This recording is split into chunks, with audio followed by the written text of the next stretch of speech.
If you could all mute yourselves, that'd be great, just because there's some background noise sometimes. If not, we'll just mute you. But yeah, if you could keep it off unless you're asking a question, that'd be great. All right, I think we can get started. So yeah, welcome to the second Sustainability Seminar event of this academic year. I'll soon hand over to the incredible moderators and speakers that we have today, but I just wanted to go through some of the ground rules first. So yeah, please keep your mics off, as I said, when you're not speaking. And if you'd like to ask a question, you can type it in the chat, or you can wait till the Q&A session at the end. And we will be recording the session, we already are. So yeah, keep your cameras off if you don't want to appear in the recording. The event is part of an open access interdisciplinary seminar series that aims to engage all of you with some of the biggest topics in the field of climate and sustainability. The series invites seminal professional speakers to discuss subjects as climate science, justice, sustainable agriculture, and much more. So yeah, definitely stay tuned and sign up to the rest of the seminars. There's going to be a lot of them throughout the year. And obviously these seminars are linked to the Key Sustainability and Climate module, which is a fully co-created open access and interdisciplinary module. It covers some of the biggest topics in sustainability, from climate change and food to sustainable finance to social justice. And if you haven't enrolled yet, we'd really encourage you to, and I will share the link in the chat as well. So you can sign up if you'd like. And it's a module that you can take at your own pace as well. But yeah, for today's seminar, I'm going to hand over to two incredible moderators who've done all the hard work for today to be happening. So we've got our King's alumni, Clarice Mace, who started working on the module in its first pilot year as well, and Ife Ula Praise Bayo Oyulamo, who have both stayed engaged and active as volunteers after graduating, so both King's alumni. Clarice studied a Master's of Laws at King's and is now a French lawyer specialised in environmental law. And Ife is an aspiring commercial lawyer, and she's currently undertaking the solicitor's qualification examination course in order to qualify as a lawyer in England and Wales. And she studied an MA in medical law at King's as well. So Clarice and Ife, over to you.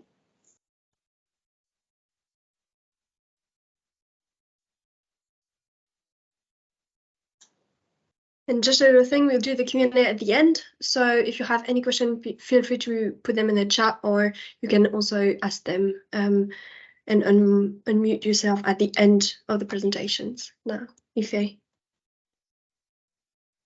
So hello everyone, so my name is Ife, and thank you for attending this seminar. It's good to see so many people interested. So this seminar will discuss whether international treaties are always effective, how they are implemented and monitored, and how we can harness the power of legal treaties and inspire positive climate action across the globe. So for this seminar, we have two speakers, David Azule and Susanna. Our first speaker is Susanna, who is a social activist and climate advocate. She's also studying a political science and international relations student at the University of Amsterdam, and she's the founder and president of the Open Dialogues International Foundation. She has previously negotiated on behalf of the Republic of Liberia at COP27, and will also be a part of the negotiating team for the Republic of Liberia at COP28 taking place in Dubai. So I'll hand over to Susanna to begin the seminar. Okay, thank you so much. Thanks for the invitation. I'm really happy to see so many people here, and I'm really excited to talk to you about a bit of my experience, mostly as a negotiator, because you can see that I'm also a student, like probably many of you here are as well. I also have my NGO, but today we're going to focus on the topic of the international negotiations. So I'm kind of going to tell you a bit about how this works from the inside, but also about my story as a person doing that. I recognize that I'm probably one of the youngest people here as usual, which is probably a bit weird to be a speaker, but I hope I can still like share some nice insights with you and engage in a discussion also afterwards during the Q&A. So should I start with my presentation? Should we start with my slides then? Yeah, so if you can put the slide on. You can take control of the slides and move them. I can take, how do I take control of the slides?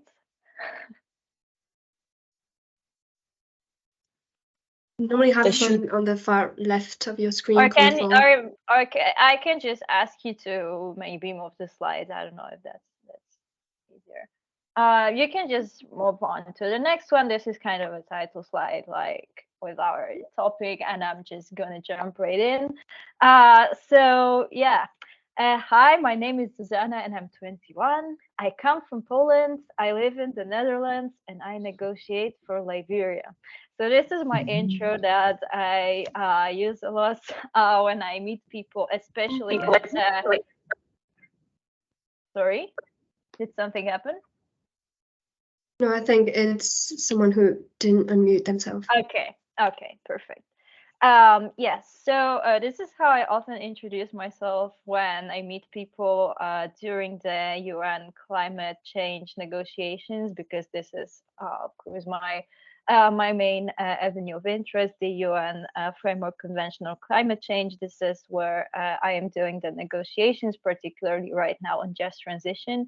And as you can see, it's a bit of a complicated kind of identity that I'm having. So I kind of want to start with that and how I think this is an interesting thing and sort of also a way to go for the next rounds and next years of this process is happening.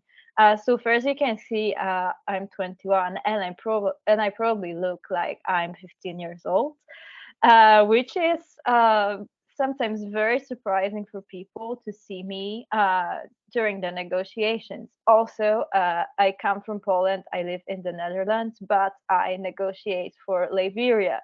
So I'm going to tell you in a moment how this happened. But in general, you may kind of wonder how this feels. And it does feel really weird. It's a bit of an identity crisis, kind of sometimes, especially it was in the beginning when I was starting this cooperation last year. Right now, it's already my third session negotiating with Liberia, and they are absolutely a wonderful team. And I've really appreciated that. Nobody ever said a word about there being like no place for me in that delegation. They really wanted me to support them to kind of bring up the voices of the global south and of the developing countries when sometimes they don't have the necessary capacity, and they also wanted to learn from a bit of my experience and expertise on that topic, because as weird as it might seem, I've been already 5 years into this process. So yes, I did start when I was 16. I'm just this kind of a weird kid that went into UN conferences instead of going to parties. So that's how it was. And yeah, I mean, it's actually after I kind of overcome, this feeling that I'm not the right person in the right place, this can be used for good as well, because, probably I do attract attention in the room. And so I am the person who can like share some important things representing not only Liberia, but also kind of myself as a young person, as a climate activist, as a person maybe also coming from a different region, right? So, and this coming from a different region has both its good and bad sides. So of course, in the beginning, I was not really aware of kind of what position I will be representing, and I couldn't really familiarize myself with a perspective of a person living in Liberia. But that I could also overcome with the help of the wonderful people there, who kind of talked a lot to me, and I met a lot of them, and all the things were explained to me, and I saw how different perspectives they might have on certain issues, and how I can also learn a lot from them, and how I can combine it with my own experience and my own background. And I think this is a very good starting point already for people to think about that. And I think that it's the future of these kinds of things to have this, mixed identities, and we should allow people representing multiple different backgrounds, constituencies in these processes, so that they can combine the different aspects of their kind of identity, just like as I am doing. So representing the position of Liberia, but at the same time having a lot of freedom, also thanks to their trust, to also represent, for example, the young people, and in general the voices of the underrepresented communities. So this is something I'm really happy about. And now, after this little intro, let's jump right into it. Can you go to the next slide? Yes. Okay. So the first thing, probably everyone's interested in that, or many people for sure. So I wanted to tell you kind of like how to become a climate negotiator, or how I did that in particular. So I'll give you two ways: the more usual way and the more unusual way that I did that, because I'm the person always doing stuff the unusual way. So yeah, after you've seen these cool pictures of myself at COP27, my first time as a negotiator, we can now go to the next slide. Yeah. All right, thanks.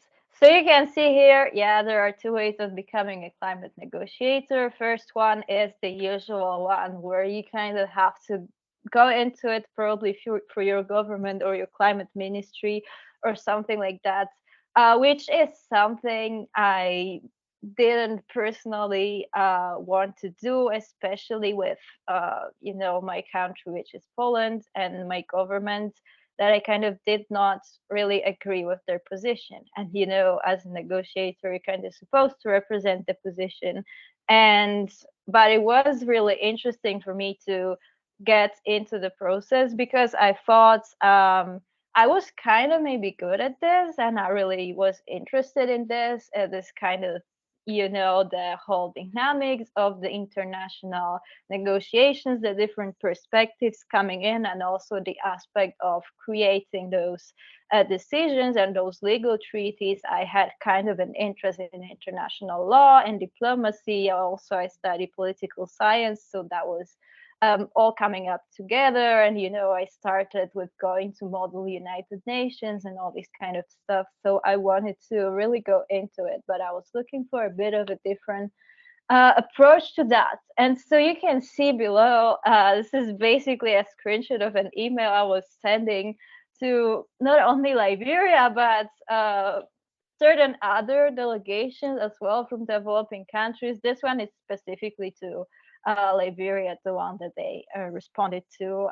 You can see it's probably like really weird, and when I look at it now, I feel like I could have done it much better, but still it worked anyway. And this is like kind of, when I tell a story to people, this is for them to kind of inspire them to look for their own ways of doing things.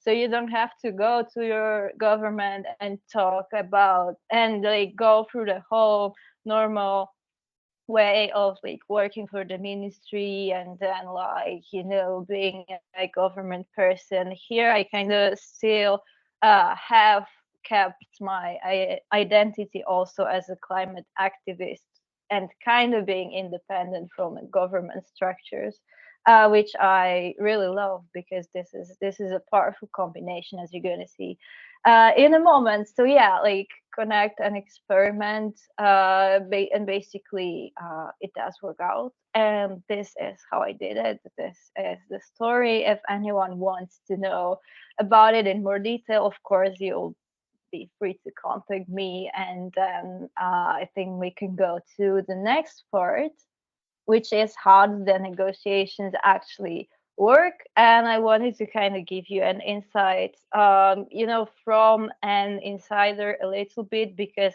I used to be an observer in this process. And then kind of when I became a negotiator, it became really different. And I kind of could see finally the connections between the different things happening, and also gave me an insight of how you can get involved in this process also as a person being on the outside. So as you've seen some of my pictures from COP27 again, we can go to the next slide. And yes, so this is like a bit of a summary first of who is involved in the negotiations. And here again, I'm talking specifically about the UN negotiations on climate change, the UNFCCC or the UNFCCC, if you want to sound more fancy. That's how we usually say that in the space, and particularly the COP28, which is the upcoming UN Climate Change Summit that's going to happen next month, actually, which is really soon. So you get the parties and the observers, right, in the process. I thought I'm going to like outline this because I remember I was talking. Sorry, yeah, still the previous slide. Yeah. When I was talking to Aoife before, she kind of asked me like, what does this even mean, parties and observers? So I'm gonna like maybe explain that a little bit. So parties are the negotiators, the government representatives, and they represent kind of mostly the state interests, so the interests of the governments. And this kind of includes two types of people. One is the high level politicians, and another one is kind of the so called technical negotiators. And these are people like me who do the more substantive kind of work. And then the high level politicians, they are like heads of state, ministers, and those people who maybe don't do that much of this technical work. They just come in the end to kind of mess up the whole work that we have done before them. But this is just this is how it works so far. That's how it maybe shouldn't work, but we are of course working on changing that. And then we have observers, which are the non-state actors, also called the non-party stakeholders, and they usually basically will represent the civil society interests. So they are the NGOs, mostly social movements, these kinds of people, and we are really happy to see that their engagement is kind of really increasing, and there's more and more of them being there at the COP and being more and more effective as well. And so then kind of the main interest array, of course, that's the developed countries versus the developing countries, and like the global north versus the global south. There's a huge divide, and like instead of there being more cooperation between those countries, there's kind of like, at least how I see it, more and more divide. So this is a bit concerning.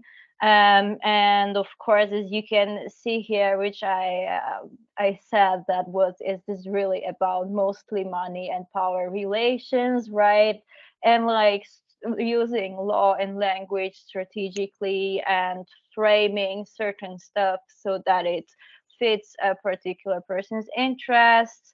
And they will really talk a lot about certain narratives, for example, like this historical responsibilities, whereby developed countries are supposed to support developing countries in like reducing their emissions and transferring money to them, and technical support and capacity building and all these kinds of things. And this is kind of the main narrative that the whole negotiation process in the UNFCCC would be based on. And it's basically about politics. So that's like how why maybe probably so many people studying political science are also interested in this. But as you see, it doesn't have to be like this, doesn't have to be the way it is right now. That's why we need to have more people kind of like me, I guess, trying to get into this space and change it from the inside, but that I'm gonna talk about in a moment. And yeah, also about negotiating groups or blogs. I wanted to mention this, that this is kind of really important in those discussions, that when you want to like talk to the negotiators who are doing this, it's usually very important to recognize which bigger group of interests they are part of. So if you're talking to an individual country, they will usually have to stick to a bigger position of a group. Like for my case, for example, that would be the African group first, and then the least developed countries, and then also the big group of G77 and China, which like encompasses all the developing countries, much more than 77 countries. It's a really complex group with a lot of interest. So that's also really complicated on the inside. I hope we can make it more simple in the future. So yeah, let's go to the next slide right now.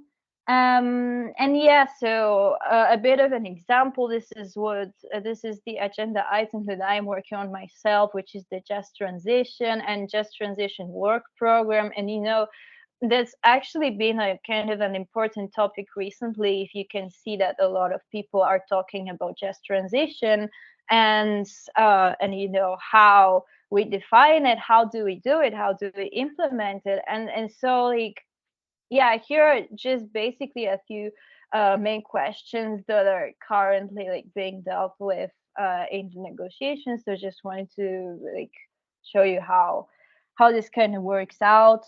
First thing, yeah, about actually the concept of just transition. What is it, right? So is it only about the energy transition and the just transition of the workforce, or is it a broader concept?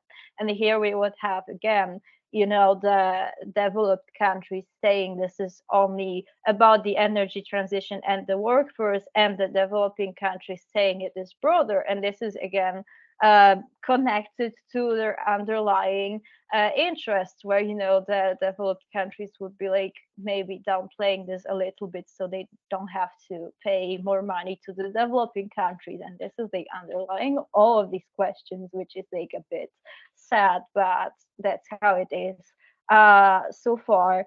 And like, should we focus just on climate mitigation or include adaptation in this?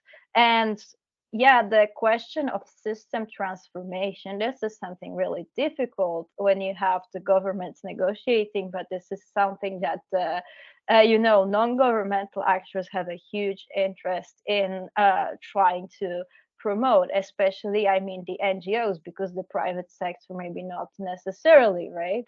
And there is the question of like it being different transitions in different regions of different countries. And this is again what the developing countries would talk about a lot, that different contexts matter, right? This is here the next thing, like how do we take into account different national or local contexts, and at the same time how do we achieve that ambitious system transformation, and how do we even measure justice, right? And how do we finance it? That of course like receives a lot of attention, right? Some of these questions would of course like receive more attention than others, which is another dynamic here. Which is why again advocacy is important, because we need to like talk about the things that we want to bring up on the agenda, right? So for example, we want to focus more maybe on the justice part than the historical relationships between countries part. Well, they will be having it kind of the other way around. So we need to kind of try to understand each other. We're coming from very different standing points. And this is also preventing sometimes the understanding, right? And also the question of who should participate and how, also very relevant for, I guess, everyone who wants to get involved in the process. And this will surely also get a lot of attention in this negotiation process on just transition. So would also encourage everyone to follow it because it's a pretty relevant process, and I hope we'll come to some more specific conclusions that will also allow us to implement it later, both on the global and the national or local level. And then we can go to the next slide. Yeah, here, please don't laugh at my graphic skills, which I don't have. This is not the point. This is not the point of that. Okay, I just wanted to give you like a really simplification of how the negotiation process works, so that you can see also, especially in which parts of this process you can maybe get involved, and especially and how you should get involved in the different parts of the process so quickly. So like you see, it kind of reinforces yourself itself. It's kind of a loop, right? So I showed that like there are certain things happening before the session. So like a session is basically the COP, right? I mean, we also have different sessions, but let's not go into that. Let's say the session is the COP 28, right? And so we are now before session, and then there are several things happening before the session. You will have like inputs coming from different both parties and non-parties, which are usually called submissions, which is like people submitting their views on a certain topic, certain agenda item, right? And it's like policy papers, position papers kind of thing. And this is like when all of us, because it's both, you know, the NGOs that have the observer status, but you can actually also get involved in this. If you don't have the status, you can submit views as your NGO, and it's gonna actually appear on the submission kind of portal they have together with the submissions by the country. So it's a really cool thing to like state your priorities and your demands as well. And this is, you know, it is definitely the time to be ambitious here. And then the UNFCCC secretariat is gonna do a maybe kind of a report on this, or there will be some workshops or any stuff that's kind of like preparing people for the upcoming session. And then there will be coordination. Of course, I think we are kind of right now in this phase, right before the session, where there is coordination happening between different countries, but of course also between different NGOs who have like different coalitions and are working on their priorities for the session. And so here, if you are in this situation, like coordinating right now your demands or your expectations or any work that you want to do, I would encourage you to look, you know, at your preferred topics if there have been any submissions or any reports or anything like that, and kind of maybe try to like, you know, align the things that you are working on with the topics that are there, but also suggest like some things that you would like to do outside of what is already mentioned, because this is, in my opinion, the main role of the kind of non-state actors. And then you go into the loop that's happening, you know, during the COP, and that's like it's gonna start with some general statements, right? And we will have that both on the high level, right, where the ministers or presidents, different people come and just make political statements, but then also in the different negotiation rooms. We will start with that. And we will have several days of those. And then there will be some, you know, decision texts proposed by the people who are facilitating the discussions.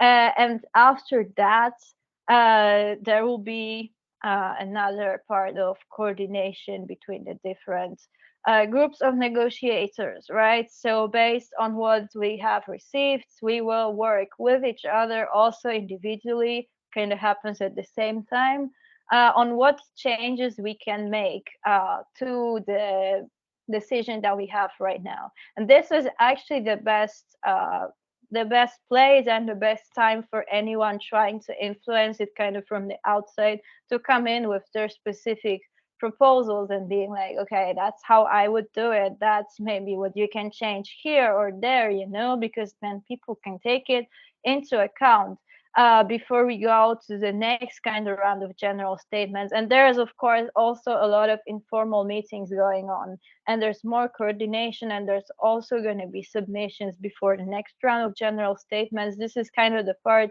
I was not even aware it was happening when I was the observer myself. I didn't know like how much of the decisions were actually taking place like outside of my knowledge, that there is even a meeting going on, and that's also like creates some mechanisms of exclusion there, for especially the people who are not negotiators and would like to have their opinions heard.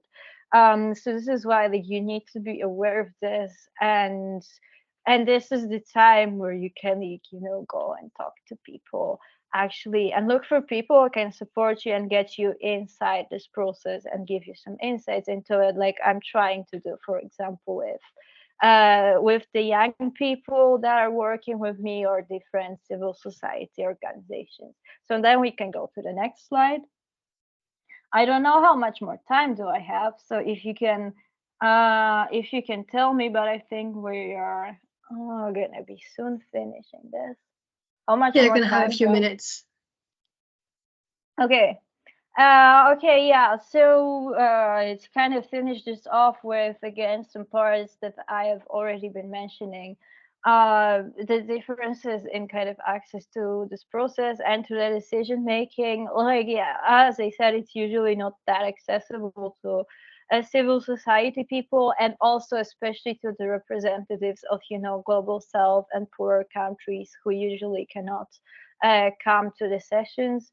And so this is something we really need to work on, and we also need to bring more connections into the space. This is like, I kind of talk about this every day, because also in my NGO, which is about open dialogues, its name is Open Dialogues International. So we really work on the dialogue part, and that's what I'm also working on, to kind of trying to connect different perspectives, bridging them together. This is what the whole multilateral international process is also supposed to be doing, but it's not doing it that effectively, right? Because we kind of have this separation between people doing the intergovernmental kind of serious decision making stuff and the NGOs and other people on the outside, which is like, yeah, can be represented by, like, at COP. If you are at COP, the side event area, which is the observers, right, and the negotiating area, where you have the government people. And for example, at COP 27, that was like really literally separated from each other in space, and you had to like walk a big distance from one area to the other, which is like really interesting, but not nice. That's not how it should be. And so that's how I'm kind of trying to work on it, and kind of trying to affect the system from the inside, while following the rules that the people have in the system, so that they can kind of understand me, but also bringing in some of my own ideas, which are maybe sometimes a little bit more radical, because this is what we do need. Like, we do need those radical changes, and we need to go, and show those people that, like, talking slowly is like what they are used to, but now we need to speed up the whole process. This is what I'm trying to kind of do every day. And because, if we were also supposed to talk a bit about implementation here, right? So I mean, if we don't start with actually making this whole process more effective, we don't have the decisions that we can implement. So that, like, both things have to, in my opinion, work together. And I know there's a lot of people who don't believe in this international kind of diplomacy and cooperation thing, but like, my question to those people is, do we have anything better so far? Because I don't think so. Like, the alternative is basically going to war with each other, and this is not what we want. So I think we should work on improving the system, like, by actually going into it, of course, if you want to, and kind of working both on the inside and on the outside, trying to bridge different perspectives together. Yeah, we can go to the next slide, which is, I guess, the last one. How do you get involved? So as I promised, that's just a minute for me. If you want to learn more about how to get involved with the things I'm doing, then of course I can tell a bit more about that maybe later. So Yeah, civil society constituencies and okay, yeah, the comment on COP26, just wanted to say that like UK people are wonderful because this is organized by King's College London, and I know you people are from the UK, so just wanted to say like thank you for being such a wonderful, you know, a civil society. And I kind of wanted to make a little comparison because when I was at the COP26, I really appreciated how everyone was so involved in the whole process and how supportive people were. You know, also outside of the COP, I was sleeping for free for the whole 2 weeks. You know, in just some families' homes because they were like so supportive and they wanted to like leverage this role of that the public has in this process. And COP27 was completely different, right? Probably right now in Dubai, it's going to be also an issue for sure, where like I'm really scared about how like public participation in this is going to be restricted. This is something that we will see how it goes. But yeah, main message: get involved in your own way, as I said. So like for me, that was also a question, right, where everyone thought that like the only right way for me I was to get involved in kind of being like a person doing climate strikes. But actually, I was more into the politics side and into the dialogue part. And I kind of have to learn that this is also okay and that everyone has their own part to play, whether this is, you know, trying to affect the whole system and working on big things or working on your small things every day. And yeah, here, as you're showing, someone at least is showing, here you have on the bottom, you have the website of my organization, Open Dialogues International Foundation, where we do more of the implementation side and more of the everyday work, and trying to like, organizing different open dialogue events for people to discuss climate change, also other social issues in different countries, and trying to bridge the local with the global. So you can read more about that. And here also my email address if anyone wants to contact me. Maybe I can also put it in the chat. And yeah, I guess that's it. Sorry if I took too much time. I tried to be fast. Hope you could maybe learn something from this presentation. Maybe you have questions, then you're invited. You're invited, of course, to ask them. And thanks for your attention. And I hope to see some of you around, whether it's at COPs or doing some projects together would be wonderful. And thank you so much. Thank you, Susanna, for this very interesting presentation. Well, now we hear from David Azoulay. He's the managing attorney of the Geneva office of the Center for International Environmental Law, CIEL, and the director of CIEL's Environmental Health Program. CIEL is an international NGO based in Geneva and Washington. Its main mission is to use and develop legal tools to protect the environment and human rights. The NGO helps educating organization, corporation, and the public on environmental issues and also conduct its own research. David has 15 years of experience engaging in the negotiation and implementation of environmental international legal framework, such as the United Nations Environment Assembly, but also the Plastic Intergovernmental Negotiation Committee.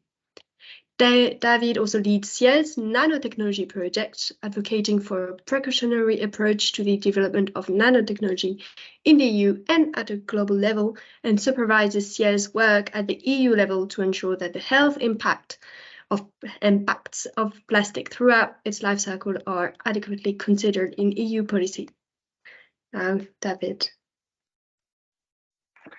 Thank you very much, Clarisse, and thanks very much to all of you for the very kind invitation, giving me that space to talk with you all. And thanks very much, Susanna, for that very inspiring presentation and quite complete. You've covered a number of things that I wanted to talk about, so I'll readjust. But the good news is, at least the good news for me, is I don't have slides.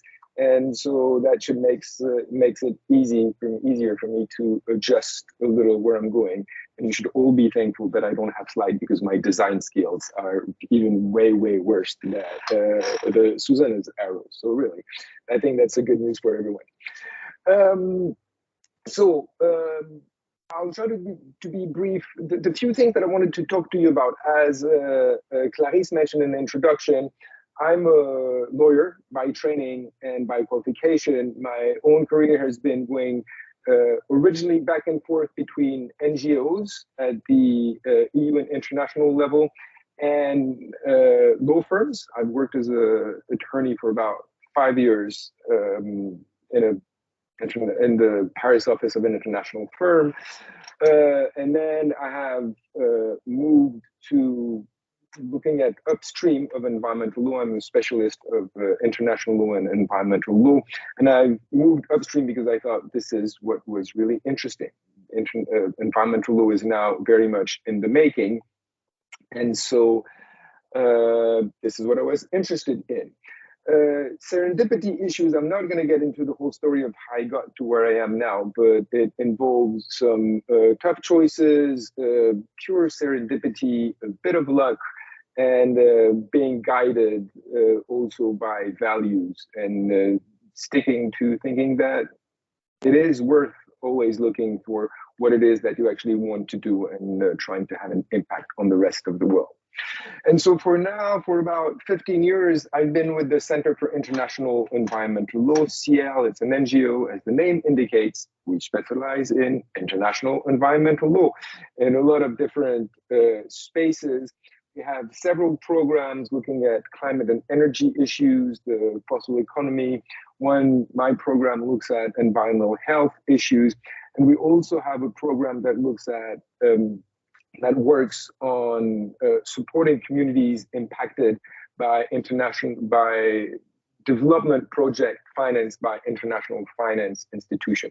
Basically, how do we make a lot of our approaches, how do we make the international governance system stronger, more equitable, fairer, and how can we use our skills? The organization has changed quite a bit over the past few years. It used to be just a pure lawyer organization.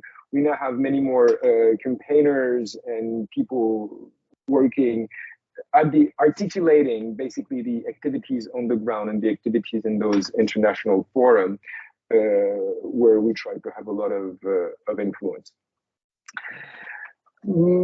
I have been working mostly on processes that are quite different from the one that Susanna described before, because first of all, environmental law and multilateral environment governance is quite broad. It is quite much broader than climate, and climate is the one that attracts the most attention. Then comes usually biodiversity, because those are the sexiest thing. I work on the least possible sexy topics of all, which is pollution, chemicals, and stuff that makes you sick and that have just an equivalent level of impact on the environment. And it's recognized as one of the triple planetary crises. It is also one of the major threats to humans' survival, to put it very bluntly. I'm sorry, I woke up in a mood where I want to put things bluntly and candidly. So it gets a little less attraction, and it's both a curse and something of a blessing, because it also means that the way you can engage in those processes is different, and the way that we as observers, as NGOs, have access to some aspects of the negotiations can sometimes be much closer to what is happening, and our impact can sometimes be a little different, or at least the process, the ways by which we engage in those processes can be a little different than what you see at the climate COPs. What I will want to talk to you about a little is, first, I'll do a quick recap of what is international law and how it works and what it means for what we're doing. That's the lawyer's bias. I feel like I always have to start with this and clarify what is it exactly that we're trying to do, what we can and cannot do. I'll give a brief, then I'll talk a little about how do negotiations work. Susanna already gave you quite a very good background context and element of how this works, I'll try to adjust what I was planning to say to get into a little more practical details to give you a little feel of what it's like to be in those negotiations and what are the challenges and obstacles. And then I'll try to tell you a little more about the ongoing negotiations for a new plastic treaty. I know this is the first time in my life that I work on something that is actually sexy and for which people are actually interested. Plastic is the issue of our time. Everybody wants to talk about it. Everybody feels like with the level of public attention that is going to it, things are necessarily going better. Very sorry, again, to put things candidly, the production of plastic is actually increasing at an incredible incredible speed. And it is having massive impact, both on human health, on the environment, and on climate. And so all of these elements are converging. But it is quite interesting because this is international law in the making. We're now in the process of negotiating this new instrument. There is a great sense of opportunity about what can we achieve, how much can we achieve that we have not so far been achieving with the processes that exist, whether it's on climate or on pollution or on biodiversity. And I'll talk to you a little more about this and on the role of NGOs and observers. So no further ado, that was a very long introduction. And I'm sorry if I speak a little fast. I feel like I have a lot of things to say. As you saw from Susanna, when we're passionate about the things that we do, we want to tell you a lot of things, but we also want to leave space for questions. So I'll try to find the right balance. I'm usually very garrulous and speak more than I originally intended to. So I'll try to see if I can be better this time. So quickly, what is international law? It is the kind of law. First of all, let's be clear.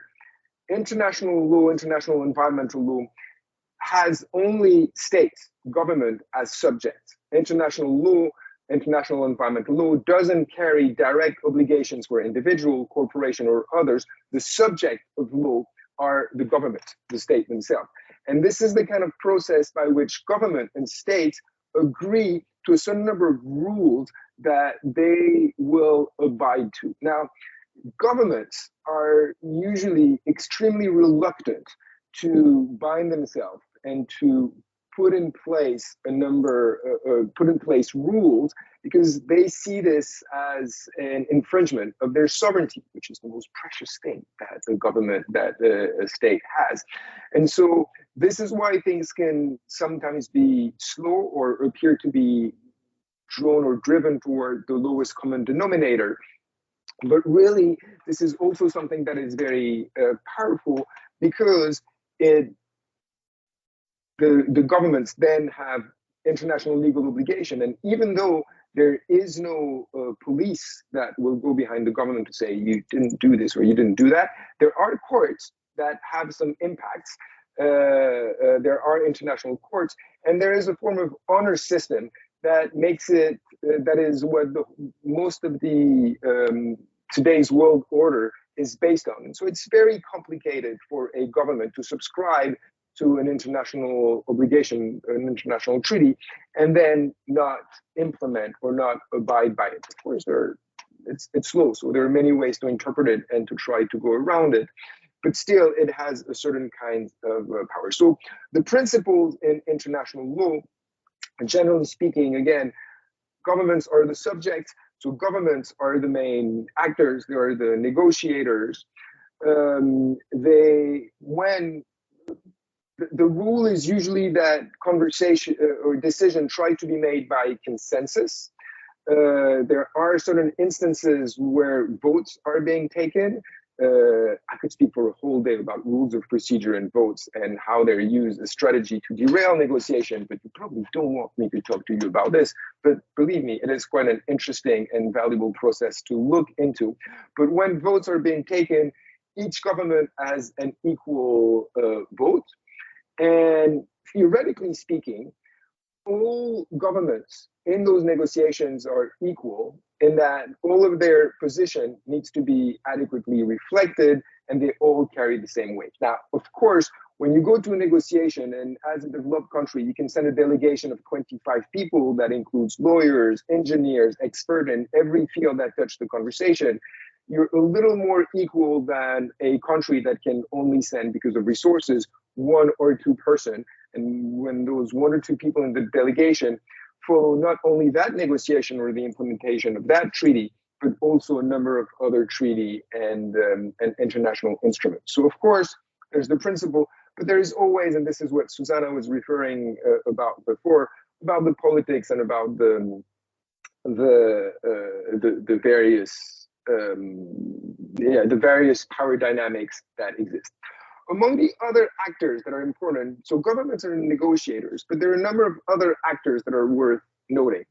First of all, there is, in most of those negotiations, there's the secretariat.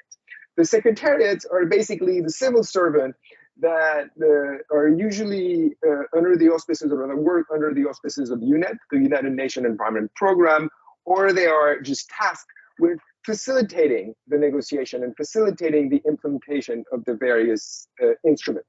They see themselves as serving the parties in a way that they try to be as objective and balanced as possible.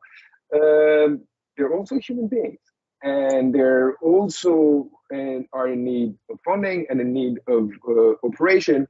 And so the Secretariat plays an important role. And there is often, we sometimes see at least some power dynamics between the governments and between the Secretariat in trying to exert some control or influence on how the negotiation are taking place. To have the Secretariat and to serve as an interface between the government, negotiating government, and the Secretariat is usually what we call the Bureau. The Bureau is a smaller set of governments. Usually you have 2 countries per UN regions that are represented in the Bureau, and they're supposed to make the link between their whole region and the Secretariat, and they play quite an important role in orienting and guiding the negotiations. Now, when we're talking about international negotiations, what exactly are we talking about? There are different settings. The objective in the end is always to adopt a decision, a formal decision to keep things moving. You need 2 basic things to get a decision. You need an agreement on what the decision will be about. This is what a lot of the discussions are, but you'd be surprised to see that this is not where the most time is spent, because what you also need is a text that reflects what that agreement or what that discussion is actually about. And so we spend a lot of time discussing text, wording, doing a lot of wordsmithing, and I'll give you a few examples of how those discussions are going. But so there are different setups for these conversations and for these negotiations to happen. The first setup is the plenary. This is where all of the countries are represented together. The statements are usually a little formal, and this is where we discuss the large part of the agenda. And this is where officially a lot of what you're saying is happening. From plenary, there is, of course, it's impossible to negotiate text and commas and wordsmithing and wording in a room where there are 197 countries represented, each of them with a large delegation. It would be quite impossible to do. And so we usually move to smaller groups. Those smaller groups are first contact group, usually. And those contact groups are smaller, slightly more informal group. They usually have 2 countries co-chairing, they're supported by the Secretariat, and this is where some of the negotiations happen. We put text on the screen, and I'll tell you about how this goes. Now, contact groups can also be unwieldy and a little bit too official, and sometimes in order to get deals, you need to move to some even more informal setup, and this is where you have informal groups that are being set up. And when we're talking about informal group, I'm not even talking about a few people getting out of the room in the corridor trying to discuss. We're still talking about a room being allocated, but it allows for a little more flexibility in how the discussions are going. You have informal, that are even more informal than this. You have groups that have weird names like Friends of the President, Friends of the Chair, Friend of a particular issue that are tasked with, look, you've been discussing for a few days on this particular issue. There doesn't seem to be a way to get some agreement. Can you people just go out and try to find a way, try to find a deal, get back to the rest of the group, report that, and we'll try to see if something works a little better. And of course, a lot of the majority or a large part of that, how you get to an agreement, to discussion, actually happens completely outside of those groups, in the corridors, in the hotel, in the breakfast room where all the delegates are staying and are bumping into each other, in the elevator, at breakfast, and all of these other places. And finally, now we're just talking about the negotiation sessions. But of course, it's impossible to negotiate the kind of topics that we're discussing in the 1 or 2 weeks that are assigned for those negotiations. So there is a massive amount of work that is happening unseen, that is called intersessional work, that happens between the different sessions. Susanna mentioned about the processes for submissions. There can be expert groups that are being created, subsidiary body that actually do their work and try to advance and to pre-cook decisions that will then be discussed and negotiated and adopted during the various conference of the parties or the negotiating committees or others. Now, I just want to give you a little example. When I was talking about texts and how the text negotiation works, it's sometimes a little hard to imagine. How do you negotiate text with 170 or 190 countries in a room? Well, your best friends are square brackets. Square brackets and bold and addition is the place where we all live. You can see on Susanna's smile. Yeah, this is what we do. This is where we live. Now I'm going to ask you to imagine something, and if you have a piece of paper, you can write what I'm going to tell you down. Imagine a very simple sentence, such as, the sky is blue. That sounds very simple, right? Now, some countries will come in and say, well, I would like to put the word blue into brackets. And when you put things into bracket, it means that you disagree with it. And I'd like to propose something as gray. I think the sky is gray. And so the word gray is now added next to the word blue into brackets. Some other countries will come in and say, well, I think the key issue that we're discussing here is also the nature of the sky. So I'd like to add the word not between the sky is and the word blue. And so now the sentence can alternatively read, the sky is blue, the sky is gray, the sky is not blue, or the sky is not gray. And then some country, usually a country from a native English country, speaking country, will come in and say, well, the sentence is starting to be very unwieldy and complicated. I'd like to propose an alternative wording. And I'd like to say, because I think this is the idea that we're trying to capture here, and I'd like to put in the sentence, the weather is good today. And then so here comes an alternative text where you're going to have this. And then people are going to start adding brackets to this alternative sentence, and we're going to go on forever and ever. Now, this sentence is the simplest sentence you can think of. Now, imagine sentences that are supposed to reflect very technical topics. And sometimes we have paragraphs that are a page long that include dozens of brackets that can mean hundreds of alternative sentences the way that alternative sentences can be read. And this is basically what we do. And this is why it takes time. And this is why sometimes when you read international text, you look at this and you go, who wrote something like this? It's so convoluted. It's so difficult. Why couldn't we say it in a simpler way? Well, because what you get is 197 countries trying to get their idea, their point into the sentence and trying to get their position to be reflected without getting anyone else to be opposed to this or to say, well, that clashes with what I'm trying to say. So you get those convoluted sentences that requires a good job to people like me, lawyers, to try to understand and explain, wait, what does that mean exactly? How do you implement it? And where does that and how does it work?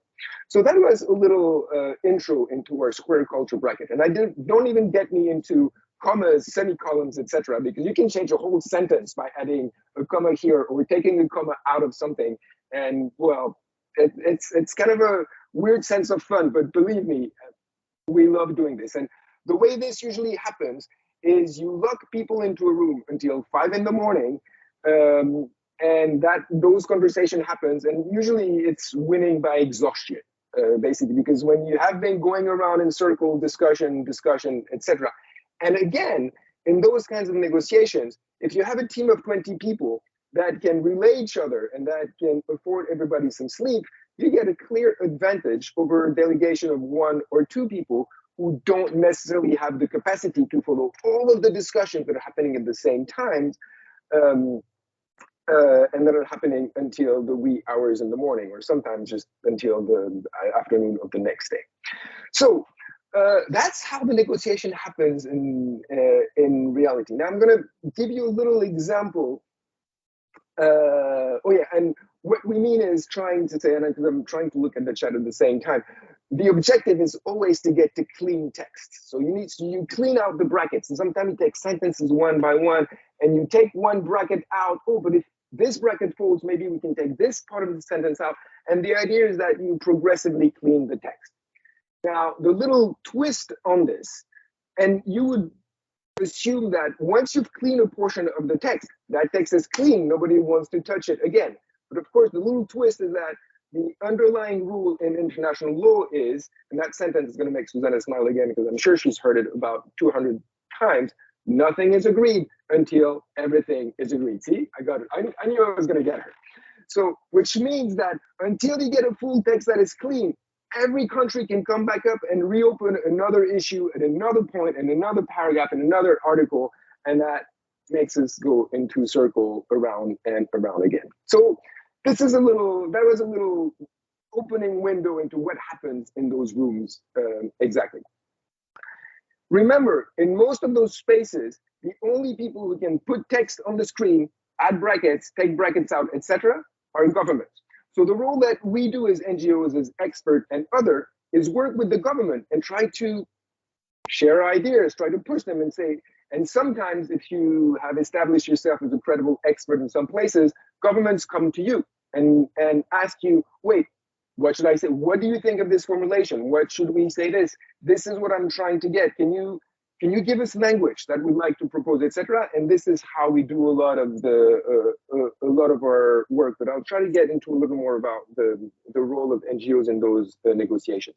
You can imagine that we use our phone a lot during those closed rooms because we're not always allowed to speak. So and negotiation can move very fast as well. Paradoxically, you can move from one piece of the text to the next. And so if you miss your time to intervene and to say that you want to change a text here or there, it might be difficult or it might be a little late to do this. So we spend a lot of time on WhatsApp, Signal, and any other conversation app that we use to stay in touch with a lot of the government and trying to make this progress. Now, I'm going to take a step back and talk to you about the plastic treaty, the plastic process, and give you a sense of how these rules and these international laws are actually being adopted and established. In the case of the plastic treaty, like all good story, it started a long time ago. I think it was in 2016, in that magic kingdom of the United Nations Environment Assembly in the UNEP compound in Nairobi. The United Nations Environment Assembly is the governing body of UNEP, United Nations Environment Program. And think of it a bit as the UN General Assembly, but that only looks at environmental issues and only try to influence what UNEP is going to be doing and not the whole of the UN system.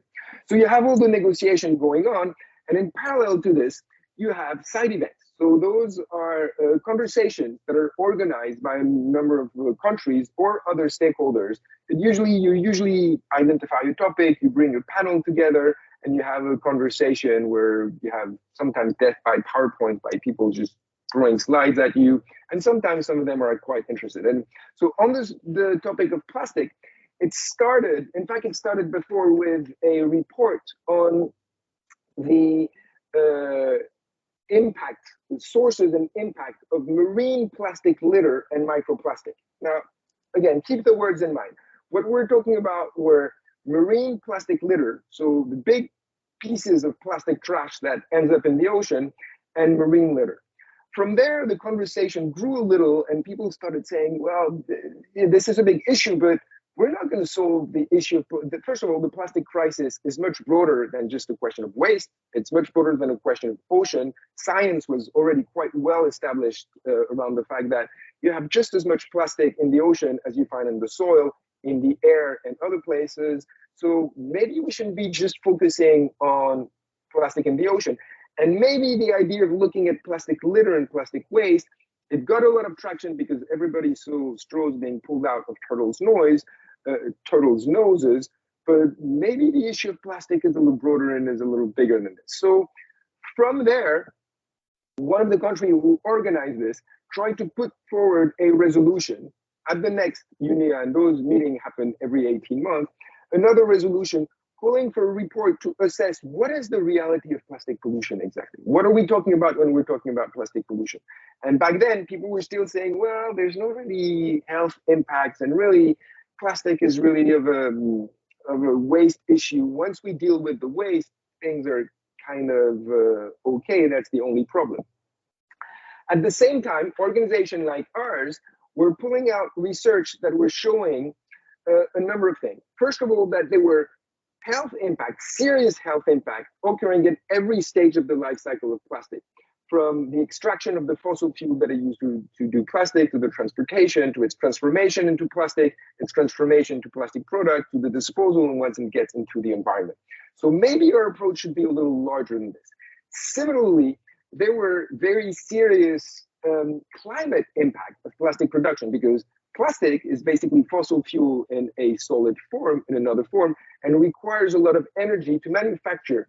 And plastic production, climate greenhouse gas emission, represents more or less the equivalent of 220 massive coal-fired plants every year. So people are thinking, oh, that's interesting. And then we uncovered some other types of information that was showing that, contrary to what people were thinking, the oil and gas industry, the people who extract the gas and try to make fuel out of it, were pivoting into producing more and more petrochemicals. And so they were investing literally, in the US alone, the figure at the time were $225 billion in ramping up plastic production in the next 5 years, which is a smart move from them, because the world is starting to look at fuel as an issue. We're going through more and more renewable energies, not as fast as it needs to happen, but at least the movement is happening there. But hey, they still have oil and gas that they want to extract, and they want to do something out of it. Plus, petrochemical is much more profitable than actually turning these things into fuel. To give you an idea, ExxonMobil's petrochemical division represents about 10% of their turnover, but 25% of their profit. So it's a really smart move to say, in the future, instead of just extracting the gas and the oil to make fuel, we're going to make petrochemicals, including plastic. And that showed you that, that indicated that the plastic production was going to explode in the coming years. And so that led to the conversation about, wait a minute, if we're trying to address the question of plastic crisis, there's no way we're going to do this without trying to limit some form of plastic production, because we can't deal with the amount of plastic that we're producing right now. At the time, we're producing about 420 billion tons a year, I think.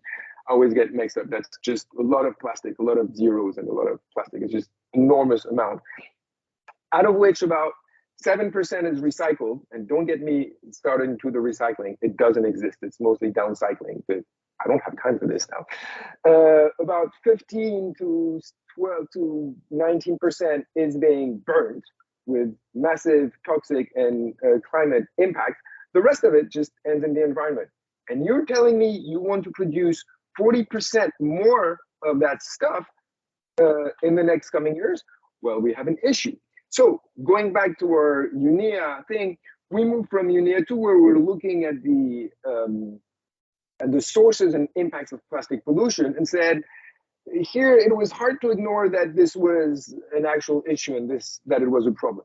So then the next step was to call for another resolution that called for a report that looked at what governance instrument do we have to look at plastic? Because, hey, we already have a lot of treaties that look at plastic waste. We have the Basel Convention that looks at hazardous waste, export, and others. Do we really need to do something at the international level, or can we just let countries do their own thing, or do we have the instrument that we need?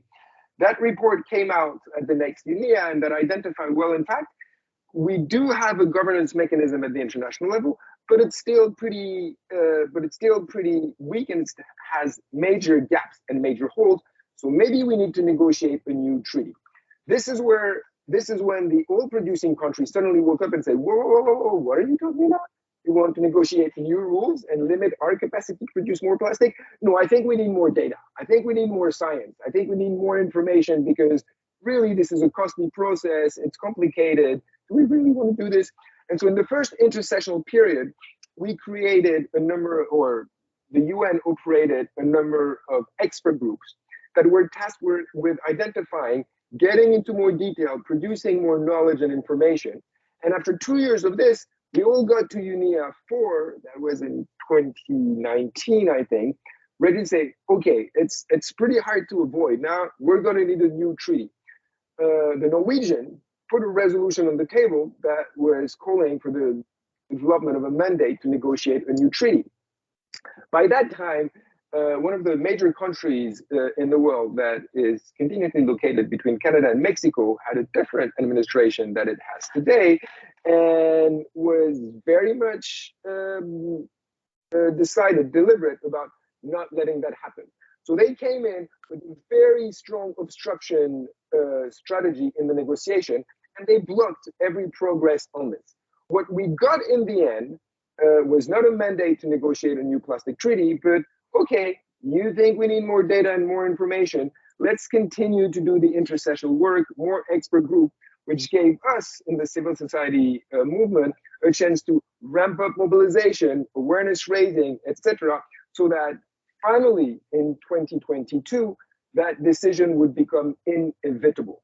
And this is where we got in March of last year, 2022, UNIA adopted a resolution that aimed to develop a legally binding instrument to end plastic pollution, taking a whole life cycle approach. Now, looking at where we started a few years ago, when we're just talking about marine litter, like the big pieces of trash that end in the ocean, it was a tremendous progress and tremendous effort. So now that we have the mandate, we need to start negotiating. The first thing we do is we convene a group to discuss rules of procedures. What are the rules that we're going to follow during the negotiations? Who is going to participate? How are decisions going to be adopted? How many meetings are we going to have for how long, etc. So that took place. I won't get into the details. I would love to, but the time already speaking too much.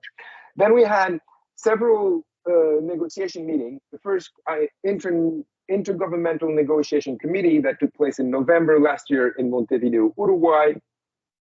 The second one took place in June of this year in Paris, and the next one is happening next week in Nairobi, and the INC3. The one after that will be taking place in Canada, and the one after that in Korea. The objective is to get to a new plastic treaty by the end of 2024. Spoiler alert, it might take a little more time than this, or we might get something that is not as good as what people hope that it is. Now, and I'm sorry, there is a lot more to say about the plastic treaty, where we are in the negotiation. I'm sure this is something that is interesting. If it is interesting, maybe we can organize a different session to discuss this in the future. If you have any sorts of requests, I'll be happy to give you either more information or names of other people who can talk to you about this, so you can listen to someone else, not just me rambling on what I do. One thing I do want to mention is, what is the role of NGOs, and how do NGOs engage in these complex and complicated processes? First of all, the diversity, when we're talking about civil society and NGOs, there is a very large diversity of what those groups are, what those groups do, who they speak on behalf of, etc. Some groups are really legal expert and produce very dry legal analysis that could put any of you to sleep in less than half an hour. I know, because this is part of what we do.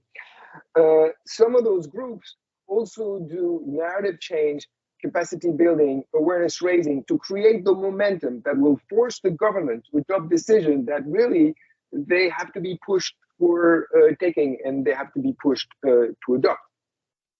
Some of those groups represent particular groups of right holders, of stakeholders, whether it's women, because women, as we know, are particularly impacted by environmental issues, whether it's climate change, chemical impacts, or others. Women play a different role. Some represent some indigenous groups or farmer groups or others, so they speak on behalf of the constituency, and their role can be just as providing specific expertise, but also uplifting the voice voice of special groups.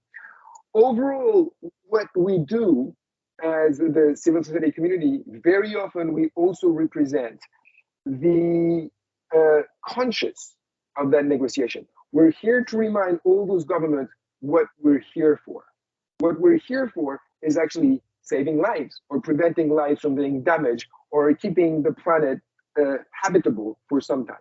And we do this through a lot of different ways, processes, side events, providing legal expertise, giving voice to the people who are most impacted, etc.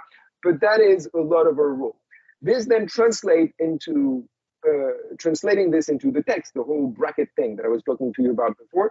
And the whole value of the work that we do is translating the human daily experience of people on the ground, whether it's scientists, individual people, indigenous people, kids, or others, translating this into something that is operationable, that comes into a text that is then implementable and operationable, and that give rise to legal obligation through which governments and countries can be held accountable.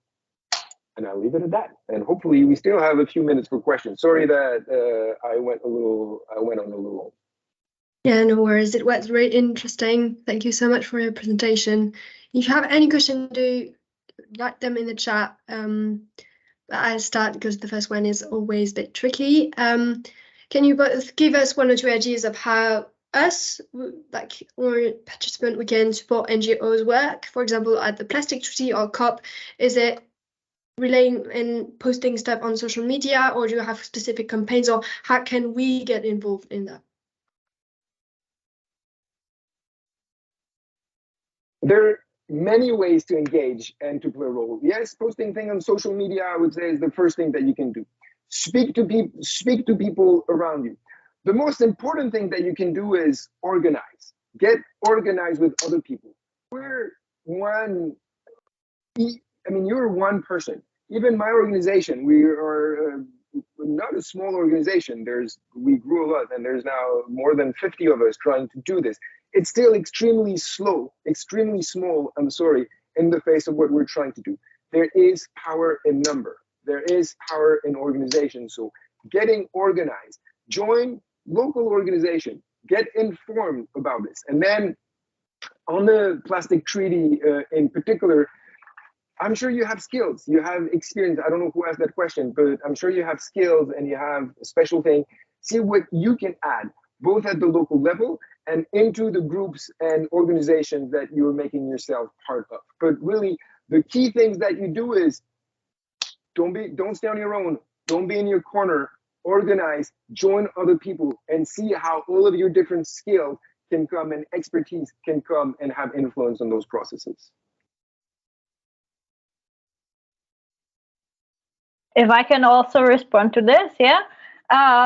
So yeah, first of all, totally agree with what you said, David. Also, thanks for the wonderful summary of the negotiations and the text bracket stuff and all that. It's crazy. But yeah, I mean, I guess you as people who want to get involved in this, you are supposed to make it kind of less crazy and more relevant to the actual daily lives of people, right? I think that's the role of people from the outside, like making, the government and the decision makers aware of what's actually happening, because sometimes we are so stuck in this room and between ourselves that we forget there's a reality outside, and it literally really happens even to me when I'm still like really remembering also that I'm civil society representative. So that's really important. And also, I mean, raising awareness, of course, that's a huge thing, and you should also engage in that. As I said, get involved in your own way. David also referred to that. I think that's the most important thing, that you should do it, your way, because there are so many ways to get involved. And also NGOs and movements will work on very different kind of stuff. So you need to really just take action, and also, be confident and be brave and believe in what you're saying. This is very important, because then we can send a strong message that, the people want this. and that this is what we should do, you know, to actually save our lives and save our planet, right? We need to bring those bigger kind of narratives and remind everyone what this is really about. And I think, yeah, and as you commented, never give up. Exactly. That's the thing. I'm trying to share this kind of standpoint of hope usually. Trying to do that every day. It's not easy. I mean, but if we just, you know, give up and say we are like it's all over, we can't do anything more, then we can't do anything more. And if you try and if you do something, then maybe you will succeed, you know. That's how it works. So really encouraging everyone to get involved. And if you want to like hear more personal like advice from me, then feel free to get in touch, because I don't want to take even more time, because I've already taken a lot of time, but that's because just these topics are, you know, huge and there's a lot of things to mention. So thanks also for your participation and for coming and listening. Yeah. Yeah, I think we can go a bit of a time. Just a question from Oliver, like actually two questions for both Susanna and David. What's the greatest challenge you face in your roles? And the second part is, how do you cope with working on hard-hitting social environmental issues personally, for example, on a day-to-day basis or during negotiation in court? If you can just try to sum it. Susanna, want to go first? Yeah, go for it. Go for it. All right. The greatest challenge, do I have to choose only one? There is a lot. I mean, there is the overwork. We're basically finding a whole built economic system that is designed to not take into account human needs and to destroy the planet. And so that is the sheer forces against which we are is probably some of the greatest challenges. And that relates to your other questions about how do we cope with working on this personally. I would say it's the people. First of all, it's that feeling, this existential feeling that we're doing our best. I know that what makes me get up in the morning is I know that I'm trying to do something good. I have a daughter and I'm trying to build a world that is better for her. And there is no choice in that. You cannot extract yourself from the way the world is happening. And that fuels you. That fuel of you are trying to do the right thing is something that is an important way to cope with it. But most importantly is the people that you work with. As I was saying, our organization is relatively small, but we're thousands. We work with networks of thousands. We're connected with people who fight for their lives, who fight for their livelihoods, who fight for their health. And, you know, I live in Switzerland. I'm a white old male. My life is, yes, I'm fighting for things, but things are relatively good. I work with people who represent farmers' organizations in India or in Africa, with people whose communities have been impacted or are being destroyed in Latin America and others. And when you see the energy of the different people that you work with, when you see all these different people coming together, sharing human bonds, sharing solidarity, and supporting each other, that's probably the way that I get through this whole thing all the time. Yeah, so on my side, I mean, this will be actually pretty similar, because I guess both the challenges and the kind of coping strategies will be similar for all people who are in this space. Like for me, I guess the greatest challenge is the frustration that comes from like how slowly the change is happening, compared to my kind of expectations, how I would like it to be happening really much faster, much more effectively. And you know, especially in this negotiations environment where it's kind of how these things works, that it goes really slowly and there's a lot of like seemingly like roadblocks that make actually no sense to me, that someone comes in with something that, you know, it really makes no sense, but it blocks the negotiations and you can't move from there. And it's like really frustrating, and this is really hard to kind of cope with when you have this expectation of, I want to change the system, you know, I want to actually save the world and all these kinds of things, especially if you are a young person like me, still a little bit idealistic, you know, and like believing in those bigger ideas. So I guess this is probably the biggest challenge. But as David said, there are fortunately other people like us who also want to make the change and who are also working on it every day. And kind of this narrative of never giving up and supporting each other through this fight is like what really can help you, you know, go through those feelings of frustration, also fear sometimes, like because we are not doing enough, you know, and like the crisis is coming and all this stuff, you know, you have it in your head, and you feel also, like personally I feel it when, you know, when I am actually a negotiator, I feel such a like responsibility that, you know, it depends on me a little bit, but then I can't make the change I want, but you still need to try. That's the thing, you need to try, because then it can work. Sometimes it's really works surprisingly well, you know. Sometimes you'll not expect something to happen, and actually through the work you've done with other people for a long time, finally comes a moment, like a breakthrough, and finally it works and you don't even know how. So that's why we need to, I guess, stay hopeful. And it's not that I'm like, you know, 100% optimist, of course not. I try to be a realist usually, and you know, keep this perspective of like really practical look at it, that we need to just get to work and get to action. Yeah, I think that's what you can read on my LinkedIn. I have a phrase which is like, inspired by action, acting to inspire. That's what I'm trying to do every day. So yeah, that's it. Feel free to, you know, get in touch, get involved, because as David also said, we need more people, definitely, and the power is in the people and in being together. Yeah. Thank you so much. We're going to wrap up, but that seems like a really perfect place to leave it off. Thank you so much. So yeah, I just wanted to say thank you to Clarice and Aoife again for making the seminar a reality and moderating it so smoothly, and to David and Susanna for sharing their insightful thoughts and work, and also leaving us with a feeling of hope.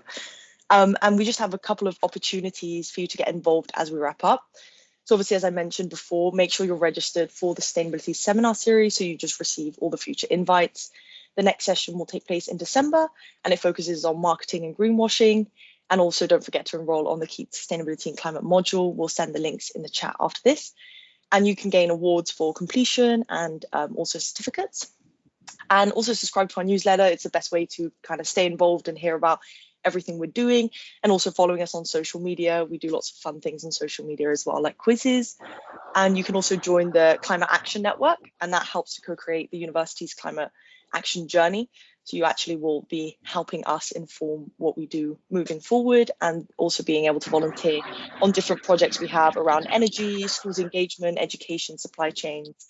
And yeah, that's everything. I'll put the links in the chat now. But yeah, thank you all very much, and hope to see you soon again. Bye-bye. Have a good day. Thank you very much. Goodbye, everyone. Thank you so much for coming.